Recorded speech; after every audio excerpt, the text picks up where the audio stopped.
Ini yang ngerti masalah juga masalah skincare. Mau dok, mau kok baik ya baik.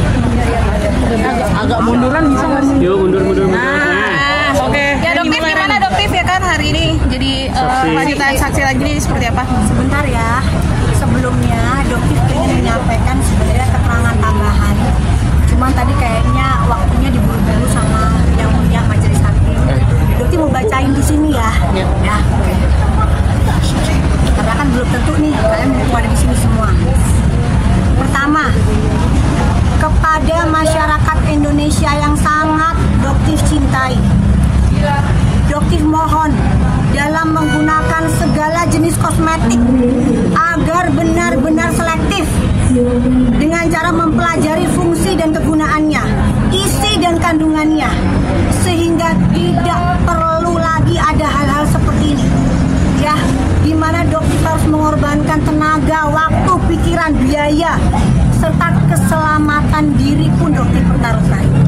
Yang kedua, kepada para pelaku usaha, tidak lagi menggunakan marketing flexing dan menjual produk semata-mata hanya untuk mengeruk keuntungan. Ya, sebanyak-banyaknya tanpa memikirkan kesehatan dan keselamatan orang lain. Apalagi kalian menggunakan profesi dokter. Ya, hal tersebut dapat menghancurkan kepercayaan masyarakat dan menghancurkan industri kosmetik Indonesia.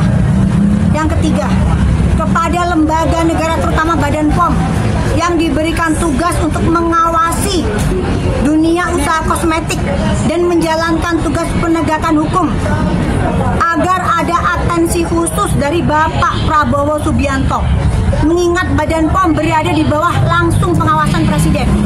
Ya, untuk menambah sumber dayanya dong Pak Prabowo, tambahkan anggarannya Pak. Agar apa? Agar Badan POM benar-benar mampu melakukan upaya pengawasan dan penindakan dengan tegas. Sehingga kedepannya guys, tidak perlu ada lagi doktif di masa depan. Ya, dengan jujur nih guys, ya, doktif sebenarnya tidak sanggup terus seperti ini. Tapi kenapa semangat netizen masyarakat Indonesia yang selalu mensupport dokter? Ya, termasuk seperti Teh Vera, Dokter Ika, Dokter Mita, yang luar biasa dengan serangan bertubi-tubi dari netizen, dari buzzer. Tapi kita tetap konsisten untuk apa? Untuk mengedukasi kalian. Ini perjuangannya nggak mudah, serangannya nggak mudah, terornya itu luar biasa guys. Yang nggak pernah kita ceritakan ke kalian. Kita nggak sedikit-sedikit ngadu, nggak, kita telan sendiri aja. Nggak apa-apa, ini amal jariah kita. Nanti akan jadi hisab di akhirat kelak. Gitu. Teror Ya. paling Mendapatkan teror paling parah apa mungkin? Banyak banget, terutama ancaman di rumah. Kemarin doxing, kediaman dokter sudah diketahui, sering didatengin, dikelilingin, itu sudah hal yang biasa. Ya, Tapi mengetahui nggak sih dok siapa yang memberikan teror itu? dokter tidak pernah mau mencari-cari hal itu. Ya, tidak pernah mau. Ya, termasuk Kak Vera juga pernah ya sering diserang oleh buzzer luar biasa. Dan untuk Dokter Janet Stanza, ya, dokter itu cukup bermasalah dengan kamu gara-gara dulu ya. Tapi di antara kita tidak ada. Dokter itu heran ya, kenapa Dokter Janet ini bisa-bisanya mengepus seolah-olah dokter ini melukai mata dokter sendiri agar merah, agar tidak bisa menggunakan kacamata di persidangan. Apakah seorang dokter seperti itu, Dokter Janet Stanza? Ya, sudah hentikan perbuatan kalian ini. Ya, hentikan. Ada dokter. Ya, sudah, jika Anda memiliki masalah pribadi dengan dokter, pribadi aja, jangan membela para mafia skincare ini. Gitu loh, ya. Mungkin ada tambahan dari saya pesan buat masyarakat Indonesia ya, apapun yang terjadi, drama apapun yang terjadi, fokus ke esensi masalahnya aja. Yaitu yang pertama adalah cara menggunakan atau memilih kosmetik yang aman, dan juga at least belajar lah yang aman itu seperti apa, yang berbahaya itu seperti apa. Kemudian khusus untuk brand owner, kunci utama yang paling tahu produk itu aman itu dari sisi business owner-nya, karena proses untuk notifikasi itu yang tahu adalah brand owner. Apapun isinya mereka yang tahu. Jadi yang menjamin keamanan yang pertama adalah brand owner. Jadi ada dua nih, fokus aja di esensi masalahnya, kemudian konsumen wajib tahu yang aman, brand owner harus amanah.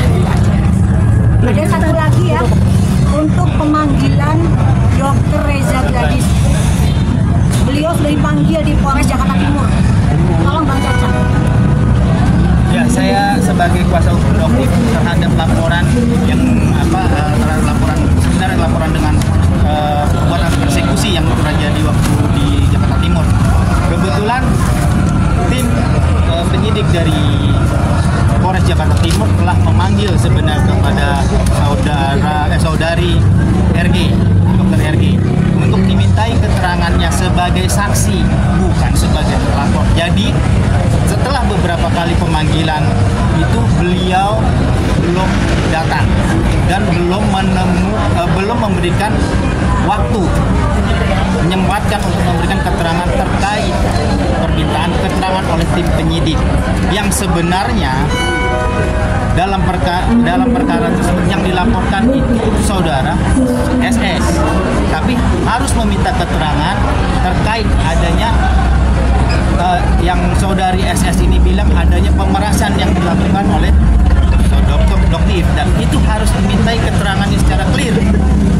Kalau memang tidak terbukti, tidak terjadi adanya suatu tindakan pidana, unsur pidana tidak terpenuhi, SS, ya saya berharap ini tetap jalan dan naik ke penyidikan sehingga terdapat adanya status tersangka dalam perkara yang terjadi di persekusi di Jakarta Timur.